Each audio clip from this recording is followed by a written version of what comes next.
हर कहर कहर चले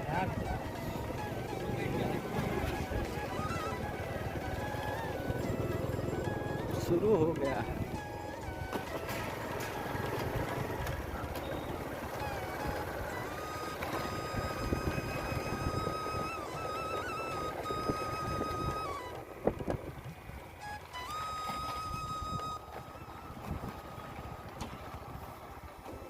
आगे तक चलो।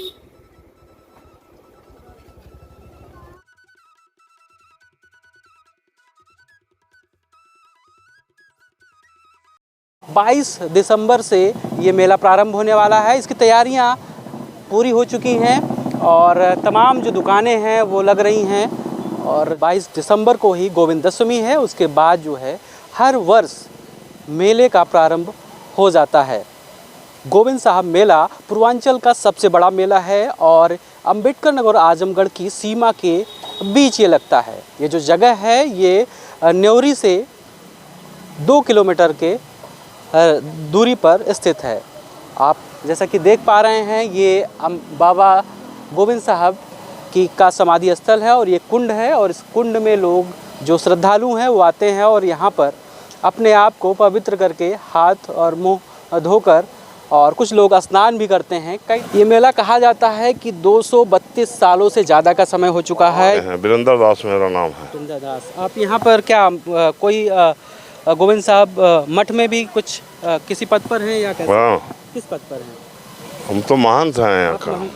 अच्छा, कितने सालों से महंत हैं यहाँ? 40 वर्ष से यहाँ रहते हैं। अच्छा, हमारे गुरु थे यहाँ। जी। हाँ। बाबा गोविंद साहब की क्या मतलब उनकी महिमा है या उनका इतिहास क्या है? गोविंद साहब बाबा ब्राह्मण थे जी। और पलटू दास बनिया थे। एक ही गांव जलालपुर के दोनों आदमी रहने वाले थे। जलालपुर के रहने वाले थे। गोविंद बाबा शेरशाह सूरी के ज़माने के पहले उनका मकान उकान था, वहाँ जमींदार थे जलालपुर के और विद्वान भी थे। भागवत बाँच रहे थे और भागवत बाँचते समय उनको पलटू दास ने कहा कि नहीं आए सुनने, तो गोविंद बाबा स्वयं गए बुलाने। तो उन्होंने कहा कि क्या नाम कि क्या जो किताब में आप पढ़ते हैं क्या उसको देखा आपने? अगर दिखाएंगे तब हम आपको गुरु मानेंगे। तब वो गए, भुड़कुला लोग गए, चले गए। अब भुड़कुला जा करके भीखा साहब थे उस समय भीखा साहब थे। उन्होंने कहा जाओ चारों धाम करके आओ। चारों धाम करके आए तो गुलाल साहब समाधि लिए थे। उसी समाधि को खोल के देखा गया तो उसमें कृष्ण बलदेव का रूप दिखाई दिया उनको, गोविंद बाबा को। तो गोविंद बाबा ने पलटू दास को दिखाया। अब भुड़कुला में बहुत दिन तक रहे। गाजीपुर में है भुड़कुला। गाजीपुर भुड़कुला में बहुत दिन तक रहे। इसके बाद उनके गुरु ने कहा भीखा साहब ने कि आप चले जाइए यहाँ से, जहाँ आप शाम हो जाएगी वहीं आप सिद्ध हो जाएंगे और वहीं मेला लगने लगेगा। गोविंद बाबा आए। जंगल था 400 एकड़ का। इसी जंगल में गढ़ी थी तो बलिया का एक सेठ था, उसने मंदिर और पोखरा दोनों बनवाया, अपना नाम नहीं लिखवाया। और तब से ये परंपरा मेले की चल रही है। गोविंद बाबा अपने जन्म दिवस पर ही मेला लगता है उनके। उसी दिन पैदा हुए थे, उसी दिन समाधि लिए थे। तब से मेला लगता है। आज 500 वर्ष हो गया मेला लगते। अभी तो ये जो मेला प्रशासन है ये कहीं न कहीं प्रदेश सरकार या जिला प्रशासन संभालता है? नहीं जी। अब इसका एक कमेटी बन गई है, ट्रस्ट बना है और ट्रस्ट में कई मेंबर हैं और मेंबर लोग देखते हैं और ट्रस्ट के अध्यक्ष हैं एक, वो देखते हैं। अभी मेले की जो तैयारियां हैं वो तो चल रही हैं। इसके अलावा तमाम जो दुकानें हैं वो भी लग रही हैं। मेले के लिए क्या कहेंगे कि मेले में कितने श्रद्धालु आ जाते हैं हर साल? अरे 4-5 लाख आ जाते हैं। 4-5 लाख आते हैं। हाँ। किन प्रदेश के लोग आते हैं? कई प्रदेश के आते हैं। कई प्रदेशों से लोग आते हैं। हाँ। प्रशासन तो पूरा मेला देखता है जी। मेला मजिस्ट्रेट पूरे मेले की व्यवस्था देखता है, लेकिन वसूली जो है आधी ज़मीन ये सब मठ की तरफ से होगी और गृहस्थ लोग अपना करेंगे। इस तरीके से ये व्यवस्था चल रही है। अच्छा, एक चीज़ और बताइए, क्योंकि मैं देखता हूँ कि खिचड़ी चढ़ाई जाती है। ये परंपरा क्यों शुरू हुई और वजह क्या है? खिचड़ी जो है योग क्रिया में खिचड़ी जो है वो बहुत लाभकर होती है। खाने के 1 घंटे बाद पच जाती है।